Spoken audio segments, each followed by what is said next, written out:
নমস্কার বন্ধুরা, আজকের আমি দেখাবো চিকেন কষা। চিকেন কষা করার জন্য চিকেনটাকে ভালো করে ধুয়ে পেঁয়াজ, আদা, রসুন, তেজপাতা, শুকনো লঙ্কা, কাজু, কিশমিশ, ধনে, জিরে, হলুদ, লঙ্কা সব মিশিয়ে ম্যারিনেট করে রেখে এরপর আমি আলুগুলোকে ভেজে নিলাম, কিন্তু তেজপাতাটা আমি আগে দিয়ে ফেলেছি, তেজপাতাটা পরে দিলে ভালো হয়। এরপর তেজপাতা, গোটা গরম মশলা, ক্যাপসিকাম, পেঁয়াজ কুচা দেব, দিয়ে একটু নাড়াচাড়া করে নিয়ে ম্যারিনেট করা মাংসটা তেলের মধ্যে ছেড়ে দিয়ে কষতে থাকবো।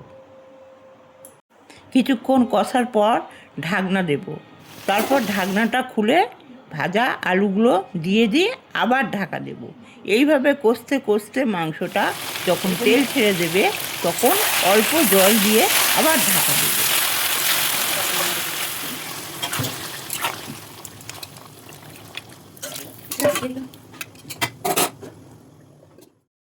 মিনিট 10 ফোটানোর পরে ঢাকনা খুলে গরম মশলা দিয়ে দেব। তৈরি হয়ে গেল চিকেন কষা। এইভাবে আপনারা বাড়িতে বানিয়ে খাবেন। ভালো লাগলে আমার চ্যানেলটাকে লাইক, কমেন্ট ও সাবস্ক্রাইব করে আমার পাশে থাকবেন।